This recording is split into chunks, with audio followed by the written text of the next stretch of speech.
What's going on, guys? Welcome to episode number 23 of the Gamefall podcast. John, it's been a minute.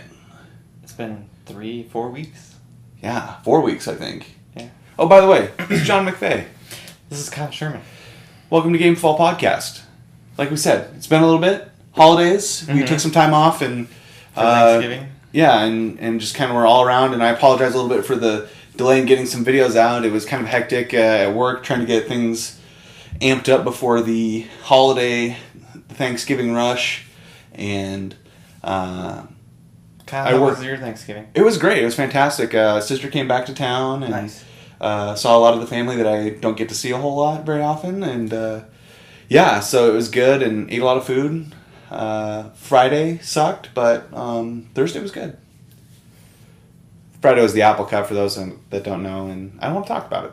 John, how was your Thanksgiving? I thought you would never ask, Kyle. So, my Thanksgiving, went to my parents first, and then we went to my wife's parents' house second. But the biggest thing is sitting right behind us.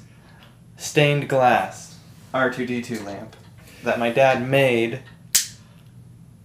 There you go. It's beautiful. It is beautiful. I'm gonna bring it closer. You can appreciate the craftsmanship. My particular favorite attention to detail is right here, which you have hidden. This little bit actually coming out from the rest of the stained glass. Little things on the sides are actually for cell phones to make it so that your back camera can zoom in more. So he made those the eyes of the R2. And the interesting thing about this, we couldn't find a pattern online, so he had to figure out how to make that all by himself. And he doesn't even really like Star Wars that much, but he knows that I like Star Wars, so he made that for me, and I thought it was cool. Yeah, Sith. He knows that. I don't even really like the Sith, but they didn't have the Jedi one when I went to the store. It's a good shirt. It's a good shirt, and it conveys your love of Star Wars. Yes. Although I think your dad needs to stop with the stained glass. Oh no, because he's clearly peaked. Well, he could make BB-8 and maybe C-3PO. Maybe. That'd be all gold. That'd be a little. Yeah, what would be like really cool is if he could do like a stained glass Han Solo gun. Just so like you could like hang it on the wall and then it'd like have an afterglow anyway. That's kind of wishful thinking, I think. This is a game podcast, in case you didn't know. Other interesting topics. So, no, John, I mean, let's start things off the way we always start things off. Yes. What have you been playing lately? You got a month's worth of stuff to talk about. Black Friday happened, so games, went on sale. And The Last of Us Remastered, which is normally $20, and it's been $20 for forever. It was like $6, so I bought that. I didn't play it. I just turned on the start screen because I wanted to see the start screen, hear the music. And then there was the Jak and Daxter collection. Finally came to the PlayStation 4. It might have been there for a while, I don't know, but I finally saw it. So I bought that.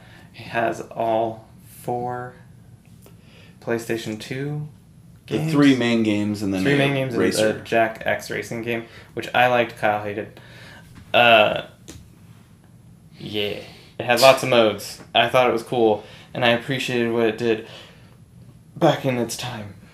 Back in the day, I'm sure it was fine, but when I just couldn't tell what was happening around me, it frustrated me. It was frustrating, yeah, but I thought what they had tried to accomplish was cool. Also, Spyro. Reignited? Yeah. Whatever. All 3 original Spyro games. I platinumed Spyro 1. First time I'd ever actually played the full game. I played the first 2 hub worlds on the PlayStation 3. Never owned a PlayStation, so I never got to play Spyro when I was a kid. I did play the demo when I was a kid. So, pre-10-year-old I owned me. a PlayStation, that's all I played. I did play a little bit at our buddy Travis's. He had a PlayStation. I would have been super jealous, and my younger self would have been super I jealous. just played a lot of Jet Moto. They had 3 games. I'm aware. It was enough to have 3. Kyle owns all 3 now. They should bring that back. I think they have 4. So I'm gonna review Spyro here later. But what? Oh, and then also, I have this screen now, but we can actually show stuff now. We'll get into that later. But that's Pokemon Let's Go Pikachu. If you picked Eevee, I'm sorry. You clearly picked the wrong side. Obviously. Yeah, I mean, clearly. We're looking at you, same name. Nobody else knows that. We're looking at you, same I'm name. going to see you soon, and I'm going to try to talk some sense into you. But chances are your wife already bought that game for you, so... And made the wrong decision for you. Yeah. Eevee. Come on. I already figured out a workaround. So what? It can evolve into, like, other forms. I can just go get it on my Pokemon Go and slap over as many of them as I want. I don't need to have him as my, like, a partner. No. But I'll trade with you. Well, I'm not trading away Bandit. Hell no. You can't trade your partner Pokemon. I don't think you can even evolve it. I don't know. You Maybe can't. you can. No. Oh, no. you can? Because somebody... They're just vehement hey. about not wanting to. Oh, hey, have spoiler evolve. alert. Spoiler alert. In the week since your boy got one. Show him the back. Well, not that it's going to show clearly, but it is the Diablo 3 edition. See, regular. See the difference? It's got some sweet art on the back. It's half of the Diablo head, and it's badass. Yes. If I do say so. I also picked up Let's Go Pikachu, and we will be talking about this further in the later in the show. I'll be talking a little bit about my Switch experience, but yeah, kind of went out and got that. So I've been playing some games on the Switch. Mario Kart. Let's Go, Mario Kart, Diablo. and Diablo, and Super Mario Odyssey. Yes, I let you borrow that. Mario Odyssey, yeah, you let me borrow that. So And Zelda, but you're not going to. I haven't started Zelda yet, and I'm still playing Assassin's Creed Odyssey, which... I'll actually be interested to know how you feel about Zelda, because I feel like what you told me about the new Assassin's game might have taken some things that people liked about Zelda into consideration. She might actually not like Zelda as much as I do. But I I'll be really intrigued. enjoy Zelda games, so I think I'll enjoy it regardless. Well, But I'm going to treat it as a different game, because it is a different game. That's true. My expectations for Zelda are different than my expectations for Assassin's Creed. Okay. So... Have you beaten Assassin's Creed yet? Hell no. Hell no. You saw... you came over Ubisoft, a week please- before Thanksgiving, and I showed you the map, and you're like, good God. Please stop. It's big enough. You don't need more landmass every time. It's big enough. It's plenty. I'm gonna get into why in It's my funny. review of Spyro, but please stop. It still looks great, still plays great, but it's huge, and it's taken, some time to get through. Plus, I haven't had as much chance to play it. I've been playing, some Switch, and I've been bouncing back and forth. Farther than me in Pokemon, actually. Yeah, so which it's is amazing. it's kind of, I've been bouncing around, so I haven't had a chance to, necessarily, play as much in any of those games as I would like to. Mario Odyssey is sort of a replay through, but it's, one I could pick up, play a level, and, for a little bit. It wasn't necessarily one that I wanted to dive too deep into. I mean, Pokemon's been the same way as well. I've been playing less Mario Kart lately because, got new toys, but Mario Kart's great because it's one you can always go back to. Yes. Pokemon's And I kind of will. like a long game for me. I like to play it periodically throughout the year. Yeah, I felt like I was burning through it really quick when I first got it, and... You burn through the, going around the world real quick. The hard part is catching everyone, which I don't do. Yeah, but well, and I then try, and because I burn out. it's different than... And then It making used to sure be you have, leveling up your Pokemon so you can take on the... making sure you have them Elite leveled Four. up takes a while as well. Yeah, because, it's been a process. Mm-hmm. And none of them are really all that high yet. We'll discuss this Yeah. further on. But yeah, so that's what I've been playing, but... yeah, so that's been kind of fun, and that's what I've been playing lately. So John, what else? Yes. What else has been interesting to you? Well, I think that's the direction you wanted to go. John produced the show a little bit. a little bit. Obviously, my new addition to my Star Wars memorabilia is interesting to me, which is why I was so excited to talk about it earlier. Another thing that was interesting to me was the amount of deals on and around Black Friday. It was insane. Yeah. Ridiculous. I was half tempted to purchase a PSVR because it was so It cheap. was $200 with Two games. Yeah. And But I resisted that itch. I was like, I have enough right now. Yeah, oh man. I don't know. I'm supposed to do a virtual reality thing in the future. I booked it's like at an actual place. Oh yeah. So maybe it's like one of those after fully immersive ones, like Yes. where. Oh, nice. So where you're like suited up, and then there's rooms you go into, and the rooms are like foamed out. I guess they call it foamed out, but let's say you have to open a bunker door. You literally walk up to a wall that has a bunker door like on it, and there's a button where the button is in your headset, and so you push, and you actually like push a real button in real life, Huh. and it looks different in your headset, but it's a real button. So like things like that. So like it kind of brings the immersion just that one step closer. Yeah. And then like if people are shorter, they look shorter because they scale you after Yeah. they suit you up. Who are you doing this with? Miranda booked it Oh, when yeah. we go on our trip, so it'll be fun. Oh, It's yeah. It's Star Wars, Your obviously. cruise. No surprise there. God. She showed me a trailer. I was like, I don't know if I want to do that. And then I watched the trailer and I was like, no, there's no way I can't not do it now. So I have to do it. Well, I remember your excitement when that Star Wars arcade fighter came out. That was so much fun. It was so much fun. The Star Wars. There's a pizza Oh, shop in Yes. Spokane that Off Division. had that, and we went twice, literally just to do So that we could we did the 3 of the levels the one time, and then we did the other 3 levels the second time. And they had it at Dave & Buster's, and I went and I did it there again. And I did my favorite one, which was the speeder bike one, because I knew I could ace that one. It was like, boom. Speederbike one was good. Yeah. So, anything else interesting to you? To me, not particularly. I mean, my main interest has been, playing with the new console, the Switch, and stuff like that. A lot of work been going on, so... Now that you own family things, I mean, my sister did get engaged since the last show, and finally, she's been dating her now fiance like 5 years. But he's that time. good guy, excited about him going down to Portland in a couple weeks. Technically not his fault. No, my sister had to get braces again, and she... He probably would have asked sooner if that hadn't happened. Well, he talked to my dad and I last Christmas Yeah, so about proposing, but she had a rule no I kind of no feel bad for the proposal guy. while she had braces on. He's clearly ready to be married, and he's had to wait an extra year on top of whatever she's going to make him wait now that they're engaged. Oh yeah, well, because she won't decide on the wedding until a date until she Whenever. finds out about PT school.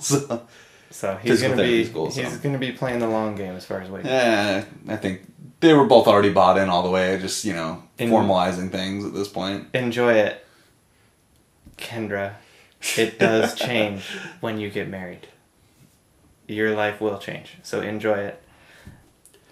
Don't worry about little things, for the love of God, because you're probably not even going to remember the little things when everything has passed. I know they seem super important now, You can save this for the wedding, but they're probably not important, or as important as you feel they are right now. And because I have my priorities straight, I told her no Saturday weddings during football season. That was my only request. Yeah, so basically your only option is summer. So there 12 you go. weeks. There's just 12 weeks that are off on 12 this. weeks. So, yeah, I mean, that's been the big thing. Just, family stuff, seeing family, that sort of thing. Heading down to Portland in a couple weeks. I'll see you, same name. I'll see you. I'll also see my sister and my old roommate, who's We're happy for getting you. married there as well. Congratulations. So, so it's been a good time, I guess, all around. Not a whole lot of time to really sink my teeth into anything too crazy new. Been rewatching Game of Thrones because the final season's coming out, and I haven't watched the last couple, so John has feelings about that, apparently. Why would you torture yourself like that so much? It's a good show. And I just finished the first season. It's a good show. You know what's really good? When I go to a restaurant and they give me half the food I want, so that I have to pay them more money to get the rest of my meal that I probably could have just got if I'd have, they'd have given it to me to all at once. Yeah, that's how Game of Thrones is. Every flippin' episode ends with you wanting more. There's no resolution, there's no happiness, there's no sunshine. Even the there's no seasons don't end Even with the resolution. seasons don't end with resolution. It's just like, you're going to be mad because you have to wait until the next episode. So I guess what? The ending's probably going to be that way. Anyway, moving on to the news, John. You people just like eternal misery. You Game of Thrones fans. You just love to be, like, hung on a like cliff. Am I gonna fall? Am I not gonna fall? I don't know. I gotta watch the next episode. I mean, sorry. I watched 2 seasons. I bought 2 seasons. I watched them back to back. It was really addicting. And then at the end of that, I was like, "Screw this! I'm not waiting." And I never bought any of the rest of them. So my parents have an HBO subscription, so I don't have to buy it. Anyway, the news here as my iPad is failing me. We have 1, 2, 3. Got 5 stories, I believe. 5 items. 5 stories on the docket. We'll start with Bethesda.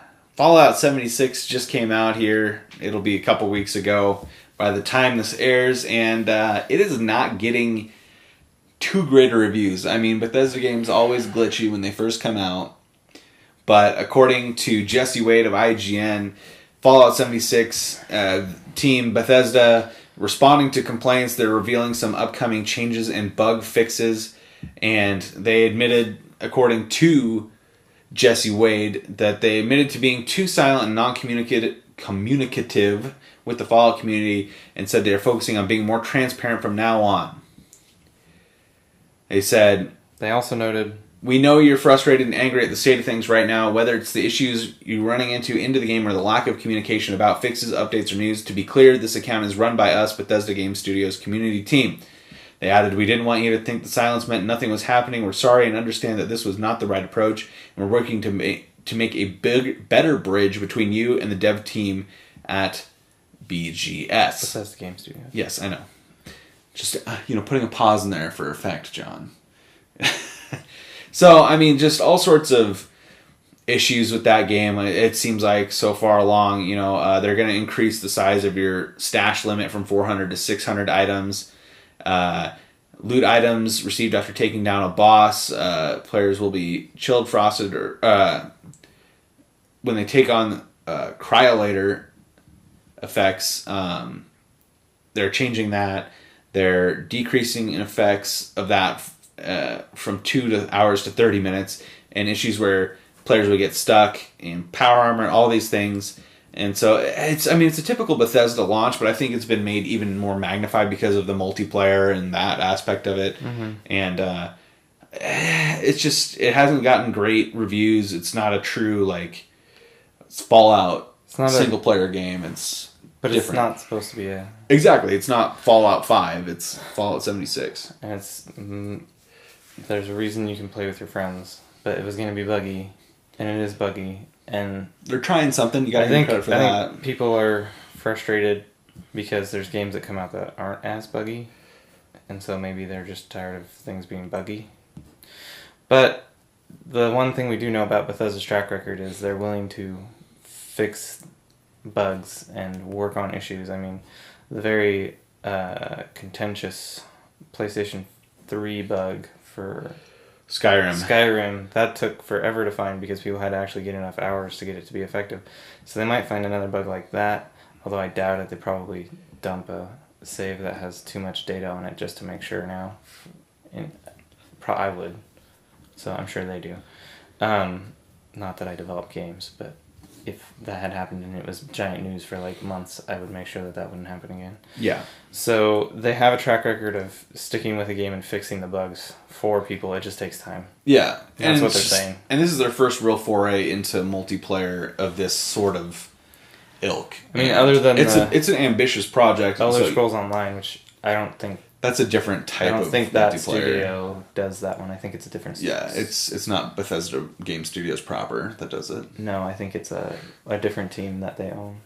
And it's set up differently. It's meant to be different than... It's an MMO, so it's... Yeah. And it wasn't amazing when it launched. No, but they've stuck with it and continue to support it. And, Bethesda's going to get it as right as they can, but it's just... you knew that there was going to be glitches and stuff when it first came out, but I don't think they were prepared for this amount of glitches and this much sort of backlash. So, moving on to our next story here. BioWare. Go ahead. Because I'm doing that one. Brought to you by Steve Petit from IGN. BioWare General Manager Casey Hudson teased a Dragon Age announcement in a recent post on BioWare's official blog. If you've been following these blogs, or myself and Mark Dara, on Twitter, you know we're also working on some secret Dragon Age stuff, end quote, said Hudson. Quote, Dragon Age is an incredibly important franchise in our studio, and we're excited to continue its legacy. Look for more on this in the coming month, though I won't tell you where to look. End quote. So basically it's just a tease about Dragon Age. That there's going to be more coming, maybe.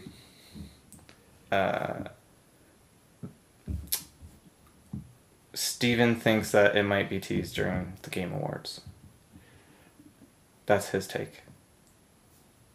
Which would technically fall within the coming months.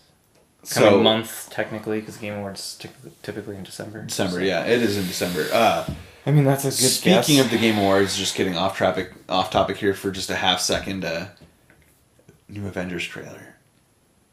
Allegedly dropping during the Game Awards, I think. I think that would be a good place to do it. I think. I might not know, because I think they said the Russo brothers are going to be there. I feel like there's a good crossover between the people who are dedicated Marvel fans. There's an excellent one. But who knows? That could be false. I don't know. Do you even want a new Dragon Age? No, I don't. And this was going to be my reaction is, who cares? Inquisition. I played Inquisition, and I didn't really enjoy the main story all that much. The gameplay was better. Like, I really liked Dragon Age 1. And then it just kind of went... my interest went like this. That style of game with powers that you have to constantly recharge and things like that, and that being all you can do. It's like an MMO without the MMO. Yeah, and so I'm just not a big fan of that. I did enjoy the online multiplayer aspect of it. It was fun to team up and do that, but I mean, even that gets old after a while, so I don't need more Dragon Age, and so to me that's kind of like, Meh.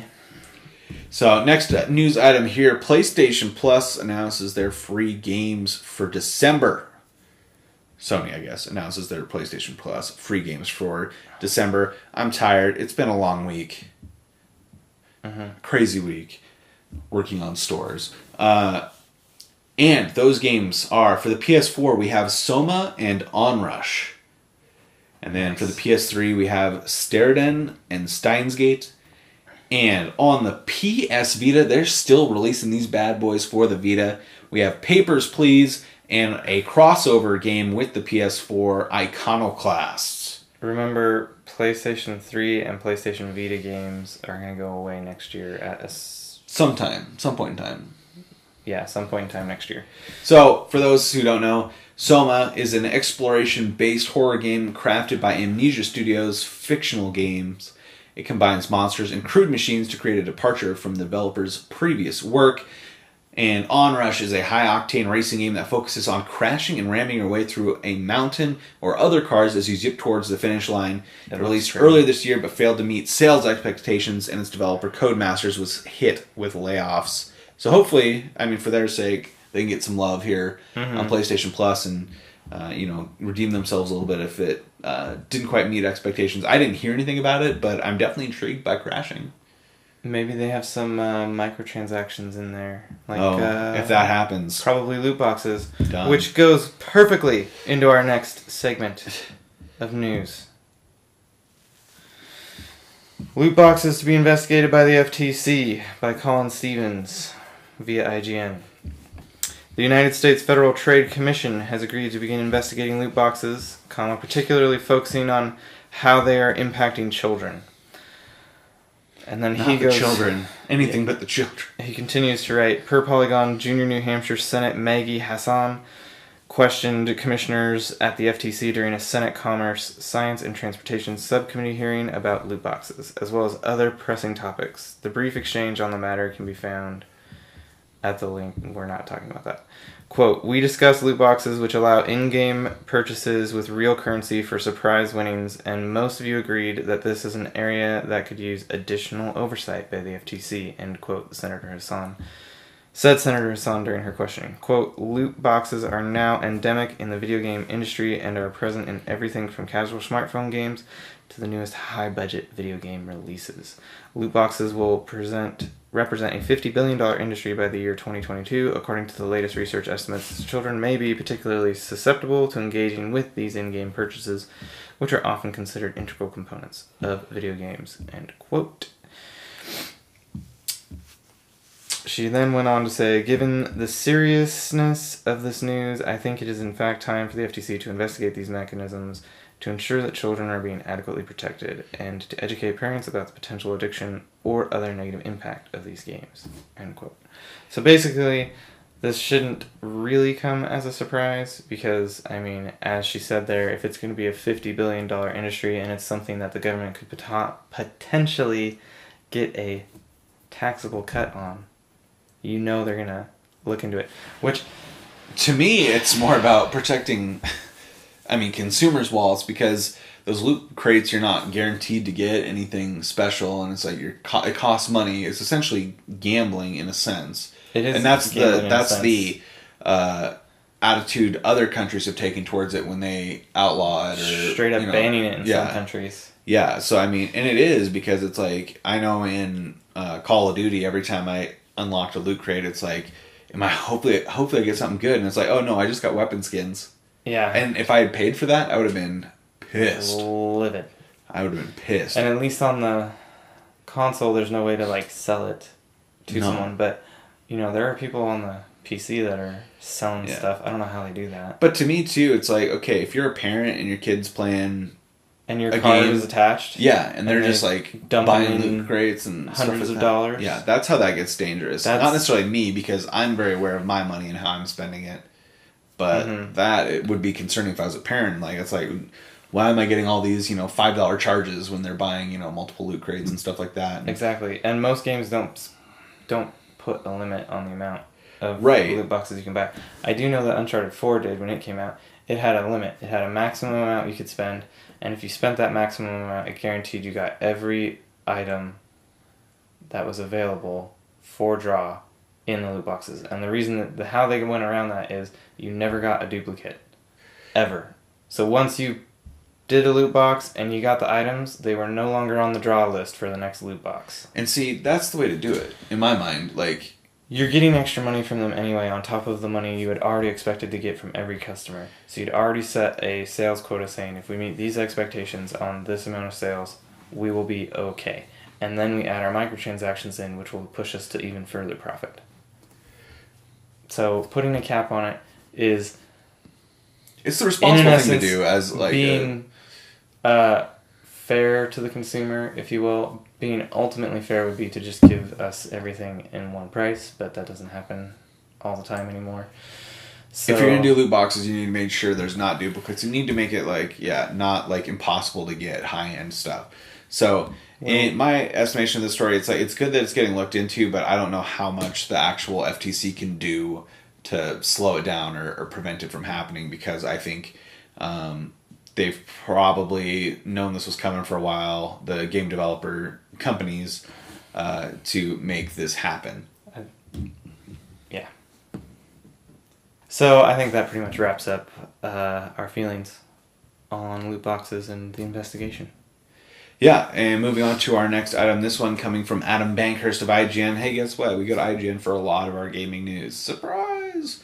Adam Bankhurst reporting that the U.S. Army is planning to use Microsoft's HoloLens for combat missions and training. This is a $480 million investment that may lead to over 100,000 HoloLens devices for the U.S. Army. Augmented reality, man. It's what they want. This first reported by Bloomberg. According to Bloomberg, this investment is intending to, quote, increase lethality by enhancing the ability to detect, decide, and engage before the enemy. So essentially they'll use these HoloLenses as sort of a heads-up display in a way to help them for sure track down. I'm sure they'll be able to get real-time satellite feeds, that sort of thing.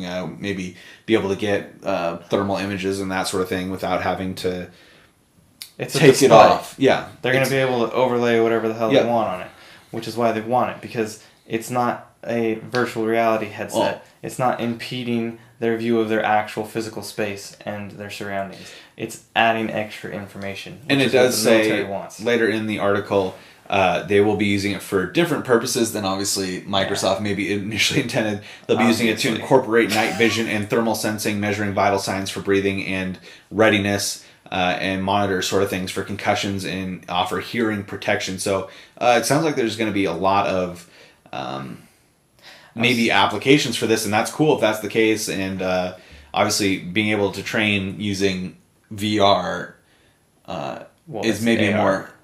AR. Sorry, in this case, could help.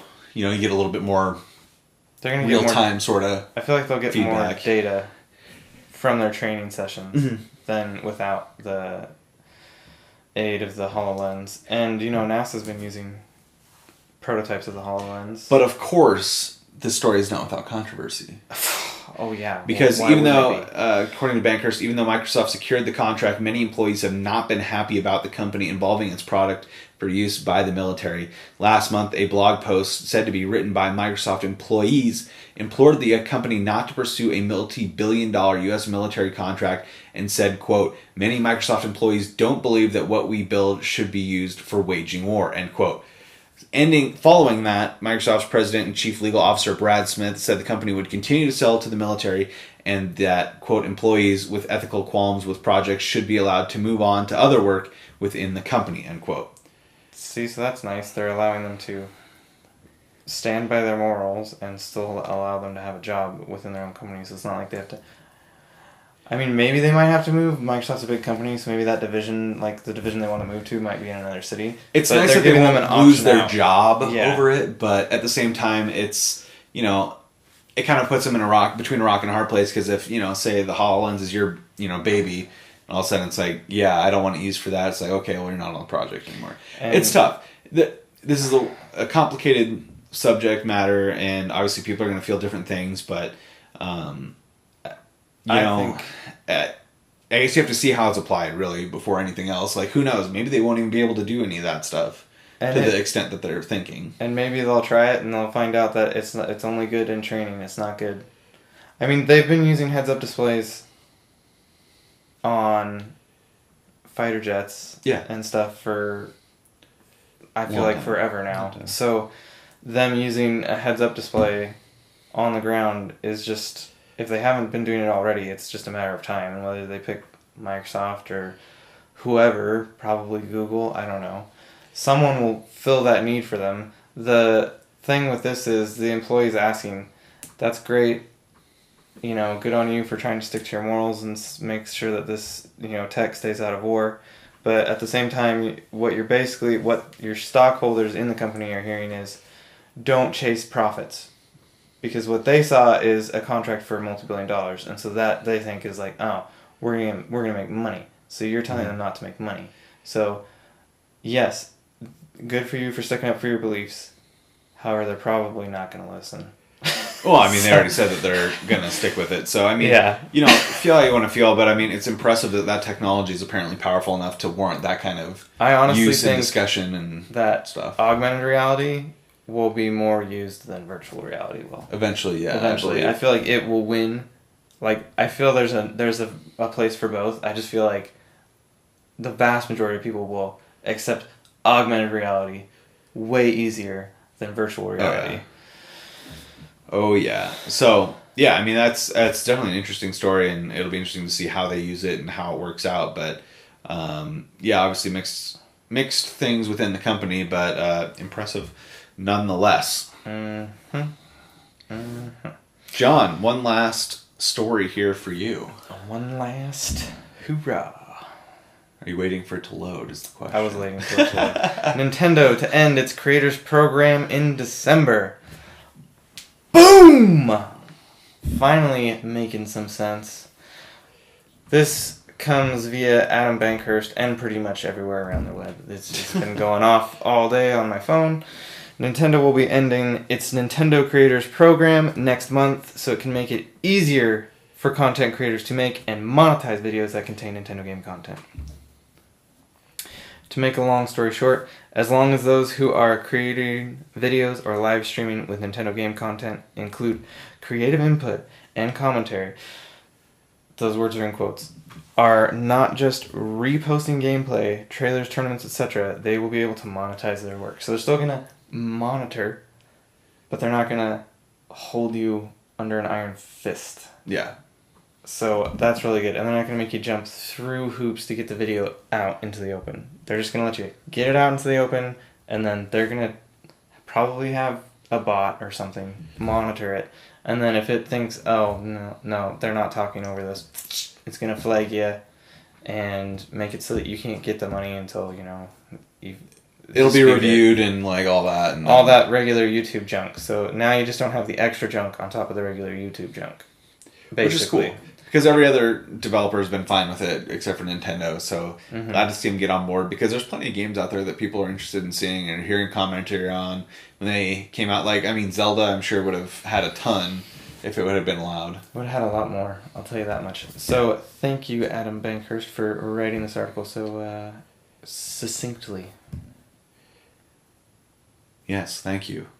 That's pretty much all I have to say. That'll do it for the news, John. But we have a couple more things we want to get to. And before we get to our topic of the show, you, sir, mentioned you played the first game of the Spyro trilogy. Not only that, you platinumed it. So, John, I want your brief review. We talked a lot longer than I thought on the news and our lead into the show since it's been almost a month since we filmed. But I want your brief synopsis, your brief review of Spyro 1 Remastered. So I've been thinking about this a lot, and Spyro 1 is like Super Mario 64 in the essence that there's not really a lot of dialogue. You kind of learn how to play through some of the characters. Like you have to uncrystallize a bunch of dragons, and most of them just say, "Oh, thanks for freeing me," or whatever. And then like certain ones in each level are like, "Hey, here's a trick," or "There's a secret thing back there," or something useful. But that's pretty much where most of the dialogue ends.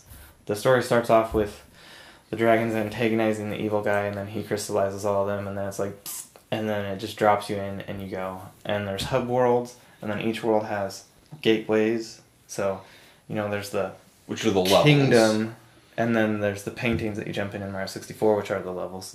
So it's got 6 hub worlds, or 6 castles, if you will, which have gems and stuff in them. It's a giant collectathon. And platforming, which most of the platforming was easy. There were a few that you had to be like dead on. The cheats don't affect the trophies, which I thought was fair. Because, as I said, some of the platforming in some of the levels was finicky and you needed to have fine timing and finesse. So you're saying I would have struggled with it because I played it briefly. You couldn't even do like the first area, so yeah, you were it was like the second area, John. Whatever. Thank you very much. Whatever, you were failing miserably. That's all I remember. And so yeah, you would have been thoroughly frustrated. That hurts. Yeah, and platforming. I'm just not gonna let Kyle handle the controller anymore. Sad day. Platforming's awesome. And then I dabbled my toes into Spyro 2, and that's a little bit more like Banjo-Kazooie, because my god, do those characters talk for a long time. My god. Anyway. There's a jump in technology. Not a lot of moves you can do, but the moves that they let you do in the first game, they fleshed out the worlds, and the game design came first in the game. I noticed as I was playing through, because the levels met the need of the mechanics you were given to play the game. So at the whole time I didn't feel like it was unfair. I didn't feel like it was thoroughly frustrating. I felt like this is a good use of a level to test a certain skill from one of the mechanics you're supposed to have. The trophies, excellent trophy list. Very attainable. It has an over 10% for the platinum as well, so I don't know why that's see what it is an for article, 3. but I don't know if for 3. For Spyro 2, it's supposed to be similarly easy. There's no missable trophies. Thank you. Yeah, missable trophies are dumb. So, basically, I would say if you haven't played it before, but when you grew up you wanted to play it, or you think it's interesting, the whole package is $40. And I think it's worth $40. Also bought it on sale during Black Friday / Cyber Monday, because then you could have gotten it for $20. Mm-hmm. Which I should have done. I didn't. In retrospect. You didn't wait that long. No, I paid the $40. Yeah, that's definitely on my list. I want to play it along with Crash, the Insane Trilogy. Yeah, I haven't found that yet. Also, the graphics are really good. Yeah, it looked really good. They did It definitely stood out. Insane job. And then I was like, oh, it won't be that big. The levels pop better in 2. The characters are still kind of the samey. Yeah. So I'm having fun. That's good. That's what it's all about. All right, that's it for the Spyro review. Time for our topic of the show, John. Mm-hmm. You know what the topic of the show is? The Nintendo Switch. I got one. And there's been a certain game. That I've only been talking about, like, for weeks. Yeah. So, my initial thoughts on the Switch, before this, my really only experience with the Switch was coming over to John's house, playing some Mario Kart. I did play some Zelda, I did play Mario, but I was playing with the Pro Controller, so I really hadn't had a ton of experience with the Switch in handheld mode. Did you also try the Split?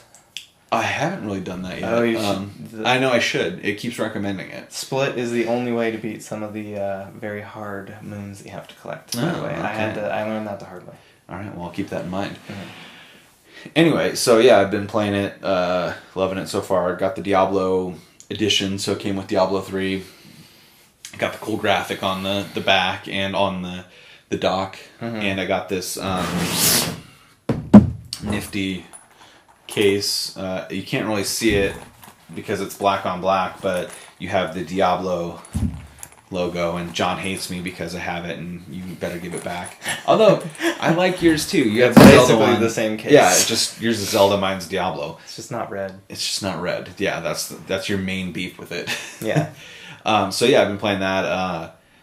Really enjoying it. I've adapted to the handheld mode a lot better than I thought I would with the Joy-Cons because, like the Vita, I struggled a little bit at times with the small buttons, and I thought that would become an issue with the Switch as well. But these ones are a little bit spaced a little bit better, I think. They're a more natural thumb placement for me. And the thing itself is Yeah, bigger. I can put the corner right in my palm Yeah. to have it securely. Whereas the Vita, it was like I was squeezing it. On the Vita, your fingers are doing this. Yeah. So, really like, I've been pleasantly surprised if it's, intuitively in my hand. So I've been able to play it, right before I go to bed. Mm-hmm. Nice thing about being single at times is I can play that right in bed. So Now that you own a Switch, do you understand I want every game on a Switch? I get it. Yeah, I get it. But also, I wouldn't want to play Assassin's Creed on it necessarily. I want to sit back, have that on my big screen, Mm-hmm. do that. And I think if that was a game that was on the Switch, wouldn't like it on the small screen. It's just a game that needs to be played on a bigger screen, that sort of thing. Which I guess an argument you could make is you could play it in docked mode, but I kind of like the idea of keeping the Switch a little bit more simple, a little bit more. See, I thought I would want to play Zelda on docked mode more, and then I barely ever played it in docked mode.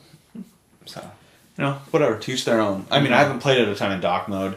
The only game I've played in docked mode is actually Pokemon Let's Go, Pikachu. So you can take that for what it's worth. So really enjoying it. The Switch Online I played, I played some of those basic games initially just to, have some fun with them. But then I have played online, Diablo 3 Online with the same name. And nice. I played it with you as well, I guess. Mm-hmm. And I didn't have any issues, no connection issues, so my initial experiences with it are super positive. I haven't played Mario Kart Online yet. I don't know if I want to. I don't like being humiliated in competitive multiplayer. Mario Kart Online is not, I wouldn't, you get your butt handed to you. Yeah, I know, that's what I would fully expect. So, I like, you and I are competitive. With each other. We're on even ground. So these people are insane. Yeah, so that's my only worry. But loving it so far. It's been great. Super glad I got it. Never thought I'd be the person that would own all the consoles from the three majors. Normally. Although I could easily give up my Xbox. Do you even use it? I don't think it's been turned on in at least a month. So if anyone wants an Xbox, hit me up. I might be willing to part ways with it. I want to play Halo and stuff like that, but it's like I have so many games on my PlayStation and my Switch now that it's like my back catalog is just growing. And Halo is just... I got Red Dead Redemption 2, which you sitting haven't on my PlayStation 4. started. I haven't even started it up yet. I probably wouldn't for a while. No, I mean, and that's a game I'm willing to wait on. You know, I want to play Zelda, but I don't want to start Zelda until I beat Assassin's Creed Odyssey. So, it'll probably happen before then. But I'll probably beat Mario, Odyssey, Super Mario Odyssey. Again. Before I get into that one, we'll see. Zelda's a game I know I'm gonna want to sit down and spend a lot of time with. Like, I don't want to sit down and play it for just 15 minutes. Where Mario, I feel like I can do that a little bit more with. Well, yeah, the moons are. I mean, it's the game's They come built that quick. way. They come quick. Yeah. So I mean, that's really my main concern with that. But John, we've mentioned it a couple times. Pokemon Let's Go, and this really was one of the deciding factors in me getting a Switch. Is you know, hearing some of the initial reviews. I'm glad that. Well, I mean, it was definitely a draw because I remember playing Pokemon Red for the first time. I remember playing Pokemon Yellow. I remember playing Pokemon Gold, and I loved it. And I spent a lot of time playing on my Game Boy. I went through a lot of batteries playing those games. Mm-hmm. And They drain batteries like a champ. yeah, and so I mean, I bought the Switch, and I guess the main draw was Smash. I mean, I'm super excited for Smash. Yeah, I was actually surprised because I was like, oh, I got it. And then I was playing, and then like literally like a day later, he's like, oh, check out what I got. And I was like, wait, what? No. So you pre-ordered it, right? You go get it Thursday night. Yeah. And I'm sitting there, I got my Switch, and I'm like, I don't know. And then I start seeing some of the stuff that's popping up online, and everybody's like, oh my god, the nostalgia, you know, it's so great to be back in Kanto, and I'm like, ah. So I went out and got it, and I was just going to get the standard edition. Yeah. But I'm sitting there in the GameStop. I actually went to a GameStop and bought a physical copy. I did too. Well, partly it was because I didn't have a memory card for my Switch yet, and I was like, I don't know if I want to download it digitally. So I went there and I was like, I just want, you know, Let's Go Pikachu, the standard edition. He's like, well, we do have one combo pack left. And I was like, because he's like, it's $50 for the Pokeball otherwise. Mm-hmm. And with it, it's $40. I'm just like, And it's the only way to get Mew. and I was just like, shit. All right. And So, it was Pikachu. Long story short, I got the Pokeball. I didn't bring mine up, but I have one as well. So, my Wartortle is currently in here. Nice. It glows blue-ish. It makes noise. It's It's awesome. Wartortle. It counts your steps. Yeah. You can use it to play the game. Yeah, and so I didn't think how much I'd like it. It's different, definitely. I don't really use mine to play. I use it occasionally, but I mean, I've been playing more and more in handheld mode. Yeah. Like, especially when I go to bed, I can just go and do a little Pokemon hunting and that sort of thing. So, but I feel like I've been talking for a long time, and I feel like I've just been liking hearing someone else talk about Pokemon. Yeah, on this, yeah. So podcast. yeah, I've really enjoyed it. I'm ahead of John a little bit. I'm still in Celadon. I don't even know anymore. Celadon. I can't even remember the city names anymore. I dude. stopped playing because I wanted to beat Spyro. You're in the Team Rocket the thing Team under Rocket the thing. Game Center. Corner. Yeah, whatever, Game Corner. I'm at Silphco headquarters. So, yeah, awesome. Great nostalgia. Great seeing all the original Pokemon again. It looks... Amazing. Seeing it in 3D is so awesome. It's like, man, where's this been all this time? Like, why has this game not existed for the mainline Nintendo console? Like, I might have bought some more Nintendo consoles if Pokemon was on. You're telling me you couldn't build that for the Wii with its motion controls? They didn't have Pokemon Go then.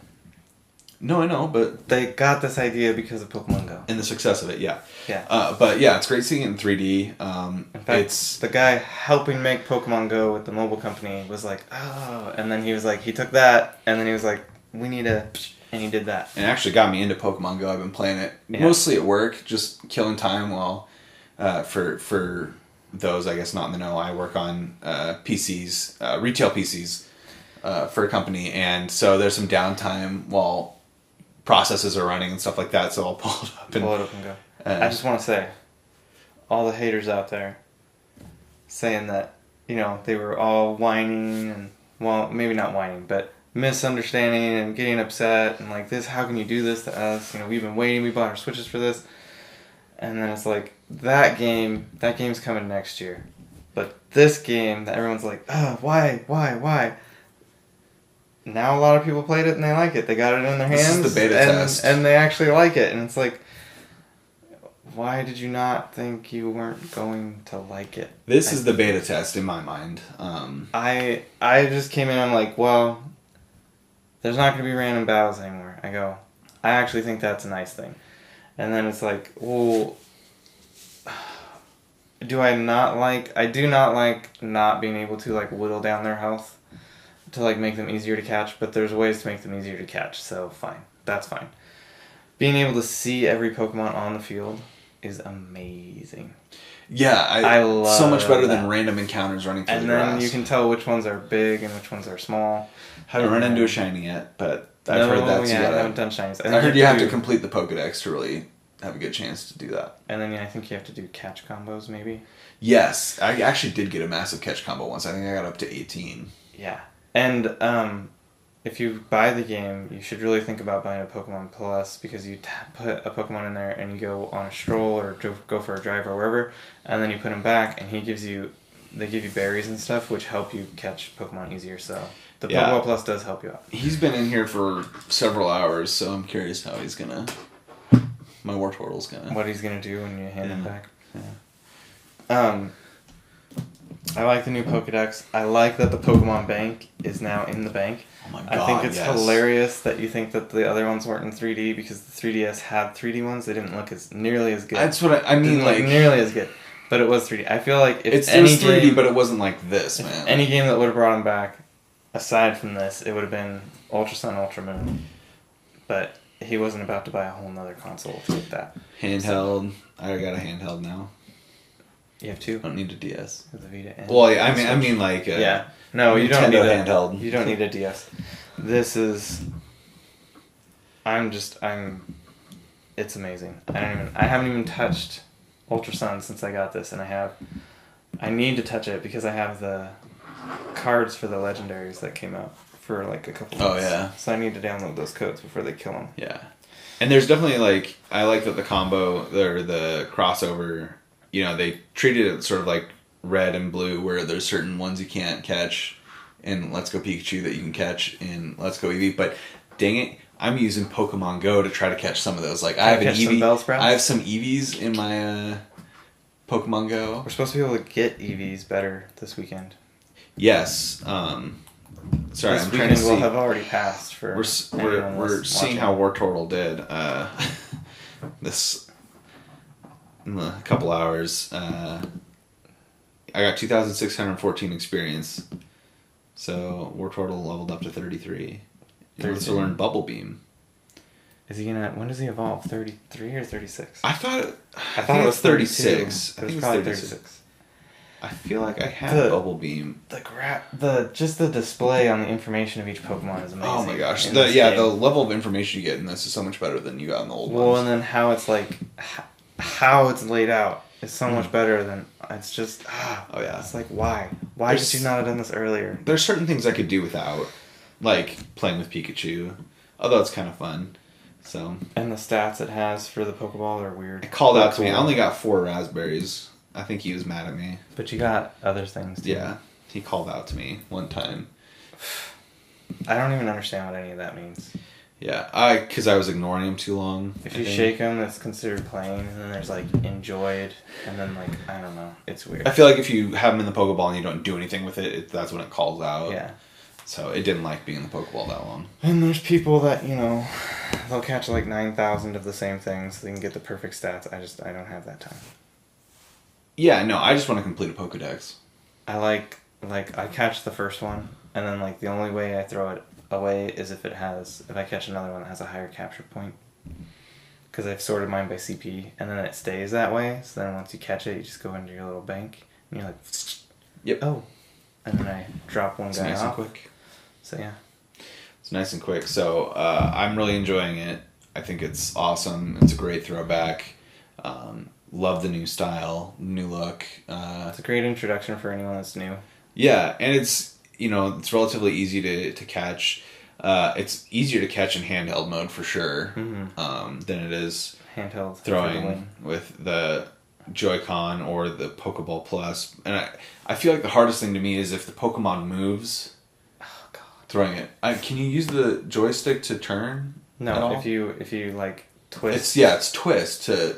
Yeah. At first, I was trying to throw it like. And it's like sensitive. Yeah, it's easy to go way left or way right, and so there's definitely a method to the madness. But if you're playing in handheld mode, you just kind of do a little. It's like viewfinder at that Yeah. point. Yeah, so it's easy to keep it centered and stuff like Mm-hmm. that. Plus, you get the timing a little bit better with the button as opposed to Exactly. the follow through. So I've been playing a lot more on that, but I definitely want to play it on the big screen again and stuff like that. So it's awesome. I'm sure we'll have more for you next time. Oh yeah, absolutely. We'll play it some more. I'll play some more Assassin's Creed, and I'm sure John will play More some Spyro. more Spyro, and More Pokemon. heck yeah, man. So this will wrap things up here for episode 23 of the Gamefall podcast. Hard to believe it's been that long already. Mm-hmm. For the man on my right, he's John McVeigh. For the dude on my left, he's Kyle Sherman. We will see you next time.